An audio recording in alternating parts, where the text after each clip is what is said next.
Hey,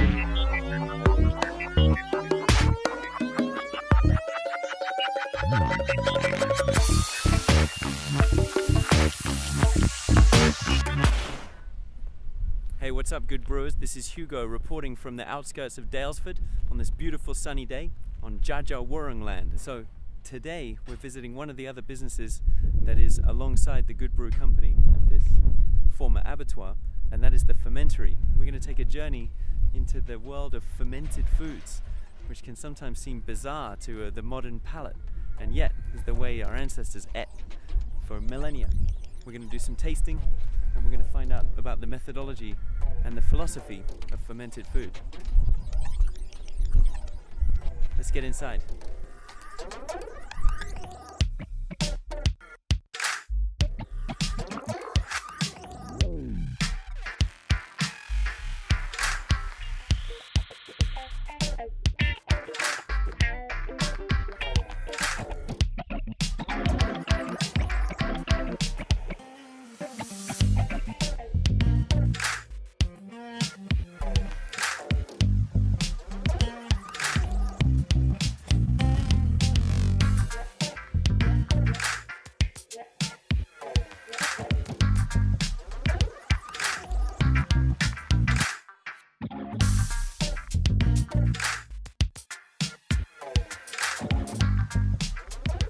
So hi guys, this is the Good Brew channel, and I'm really honoured to be here with Sharon Flynn from the Fermentary. Thanks so much for having us, Sharon. My pleasure. Thanks for coming. So basically, this is kind of a journey of discovery into the art of fermenting. Yes. Tell us a little bit about it. For example, when did you first discover it?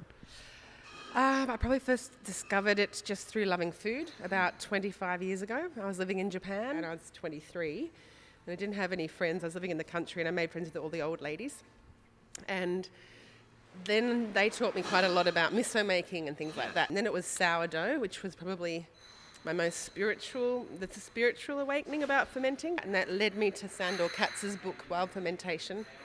And then I found him at a fair at a naturopath college in Seattle. And I was really surprised that sourdough cultures came from the air. You can catch yeast, not just from the air actually. It turns out that it's from the flour and water and the interaction of those two things. But at the time, I was like, it's in the air, yeast and bacteria on us and in us. And that was like one of those moments. These days, people are talking about bad bacteria and good bacteria, right. But actually none of it is bad or good unless it's out of balance. Yeah.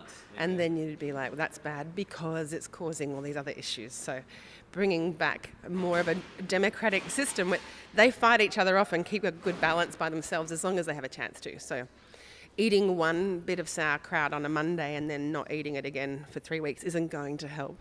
It's bringing all of the foods that we've been missing out on for about 50 to 60 years back into a regular routine diet. So once I started this journey on getting the business, which is another story, but I soon realized people were asking me, no matter what I talked about, they would say, how much should I take? And I'd be like, no. Yeah. So I found out that my challenge was to try and make food taste good enough for everyone, right, that they would put it in their diet every day. You just want to eat it because it's yummy. Yeah, not think about it medicinally. So what are the main kind of products of the Fermentary? We do a lot of little projects for restaurants, high-end or crazy, kooky chefs who need different things, like my persimmon vinegar. I'll put that out there and then people go, I'll take some of that. Nice. Bespoke, weird... One-off things. I like to do all that because we make 5 main vegetables. I've been fermenting 5 main vegetables for nearly 3 years now, and I'm trying other things. So we do our milk kefir. We do 2 flavors of water kefir, which we haven't looked at. We have to do another time. Can't wait. And there's 5 different vegetables. And we're always doing other add-ons, but these are our main products. Okay, what have we got here? There's 5. I brought 2 out because I only got 2 hands. But the kimchi is a labour of love. It's full of garlic and ginger and wombok and carrot and a lot of different vegetables. We pop them together. This project really did teach me about food provenance, and because I needed to get a lot of ingredients and in season. It's very hard to get all Australian and local ingredients all the time. So here's the kimchi. I'm going to open that up for you. Oh, great. And have any kind of Korean people tried out your kimchi? Yes, I have given it to Koreans and they like it. But it'd be like, I think an Australian, if you were in Japan and a Japanese person was making Vegemite, you'd come at it at an angle with, I don't know if you know what you're doing. But yeah, our ultimate cuisine, the Vegemite. I don't know. Or a fairy bread. Yeah. You're like, you don't know fairy bread, mate. Okay, let's try some kimchi. So it's a labour of love because we peel all our garlic ourselves, and that's a lot of garlic. Yeah. I'm trying to get you the perfect mouthful. You know how you do that for people when you're sharing food? There you go. Everything represented. Yeah. Okay, this is the perfect mouthful of kimchi. Hand peeled, hand jarred. I mean, it goes beautifully with so many things. I call it a meal in a jar, really, because there's so much in there. Yeah. If you just added a little bit of tahini or some sesame dressing and rice, that's enough. You know, just eating it like that is so delicious. Okay. This is the first ferment I ever sold. All right. Just your plain sauerkraut with caraway seeds in it for a bit of nuttiness. Awesome. Really. You just blew it. I blew on it. Oh, you mean I ruined everything? You just blew it, buddy. No. I blew on it. I have no idea why. We've grown up with sauerkraut and it comes in bags, right, or jars on a shelf. Don't compare the sauerkraut that's been pasteurised and made en masse. This is life-giving. So Sharon, thanks so much for telling us about the project here and letting us test some of this fermented food. It feels really great. We're going to explore more. Hopefully we can come back and maybe learn about how to make some stuff. I'd love to do that. I'd love to make some kraut with you. All right. Do you have a final message for the people out there? Yeah, let's try not to think about these foods as medicine. Think of ways you can incorporate them into your life. A little bit every day, not a lot on one day and then nothing again. That's as far as fermented food.